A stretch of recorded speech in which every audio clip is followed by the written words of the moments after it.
Hey everybody, welcome to Get Busy Watching! I'm your host Honest Dan. Let's talk movies. Welcome to part 2 of 3 of my rapid fires for all the movies that I saw in May. Let's get started.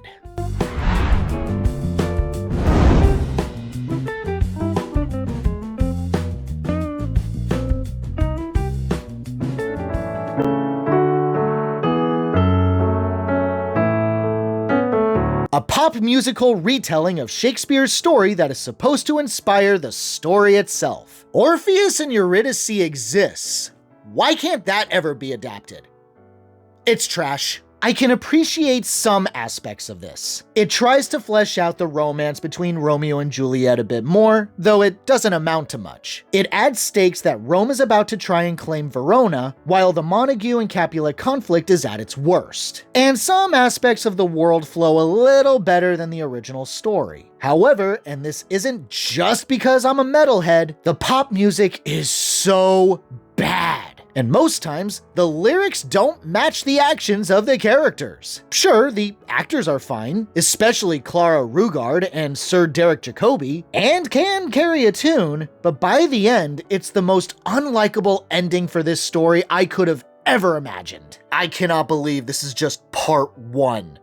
How many different ways can my senses be violated? My honest rating for Juliet and Romeo, a 2 out of 5. Falling in love.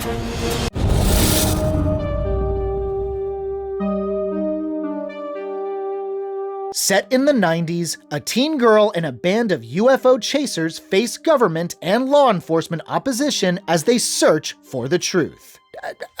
Alright, okay, I dug it. Definitely got that infectious Spielberg spirit that anyone can get behind. I admit it was jarring to hear these Swedish characters speaking English. I learned that AI was used to make it happen, but you really wouldn't guess it as their mouths move naturally, even though the film is originally in Swedish. There's no uncanny valley. Controversies aside, the story is fascinating. Star Inez Dahl Turog, sorry if I butchered that, is a wonderful lead as this girl looking for the truth about what happened to her missing father. Her father figure Leonard is a lot of fun, trying to balance realism with belief in the impossible. And I love the teasing of the audience whether or not aliens are truly involved in anything that's happening, or if there's a logical explanation to everything. By no means perfect, but grounded sci-fi fans might just get a kick out of this unassuming film. My honest rating for Watch the Skies, a 4 out of 5. I've spent my entire life searching for answers, and now I'm a bit afraid of what I'll find.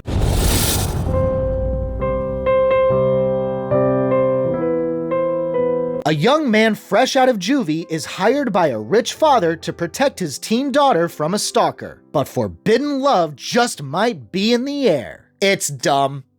Honestly, if the romance wasn't part of the story, it might have fared better. I'm all for a classism story, and at the center is an admirable attempt to bridge these two worlds and find common ground. However, the way they go about it is where it loses me. It's basically urban Aladdin, but with characters way less likable and interesting. If this was just about the upper class appreciating the virtues of the hardworking lower class, what they give up at the expense of higher-ups, and doing more to improve their lot, it might be way more interesting. It's there, but the romance between this 20-something young adult and this almost 18-year-old girl is more than enough to make me cringe until last week. It's not the worst, but it's troublesome, and some plot threads don't make a whole lot of sense. I say pass. My honest rating for Bad Influence, a 2 out of 5. Just don't make this my social suicide. What are you doing? Your social suicide sounds poetic.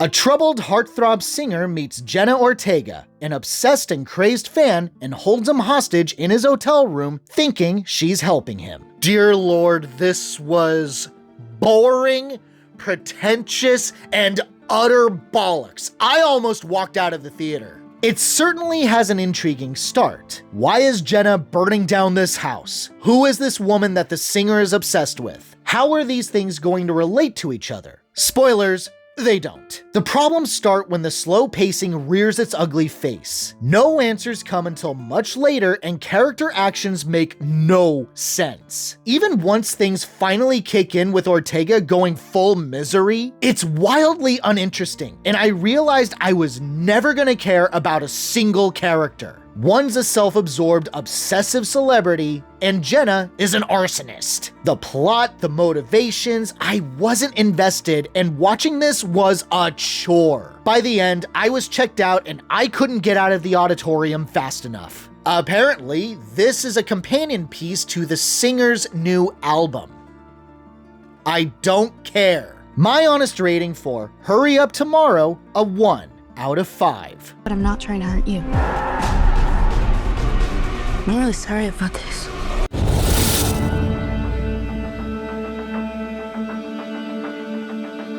Death is back. A young woman learns that her grandma cheated death and has finally reached her family and killing them off one by one. It's alright, though you'd think they'd switch up the formula after a 14-year hiatus. One of the more appealing aspects of the franchise is the over-the-top violence. You'll be happy to know it's intact. The deaths are juicy, crunchy, and borderline on parody. However, there's a whole lot of problems too. How do they not know this is about to happen? Why would you trust the situation? In short, the characters are still pretty stupid, even when they're being hyper aware of their surroundings. Established rules get thrown out the window for vague or no reason. The acting is fine, if not inspired. But really, the best idea was the opening scene taking place in the 50s. So much more potential. Fans of the franchise might get their fix, but non-fans like me, eh. My honest rating for Final Destination Bloodlines, a 3 out of 5. Death is coming for our family.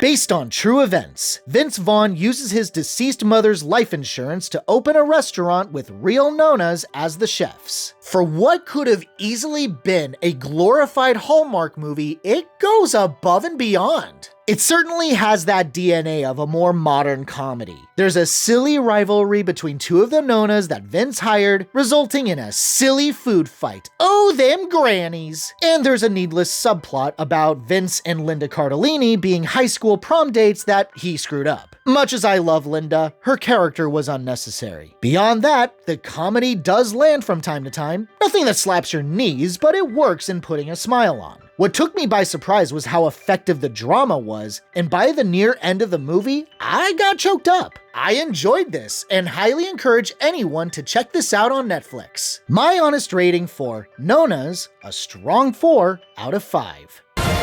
You using Catholic guilt on me? I learned it from the best. Thanks for watching, you guys. I really appreciate it. Stay tuned for part 3 in the coming weeks. In the meantime, have a great day, stay safe and healthy out there, and hope to see you soon.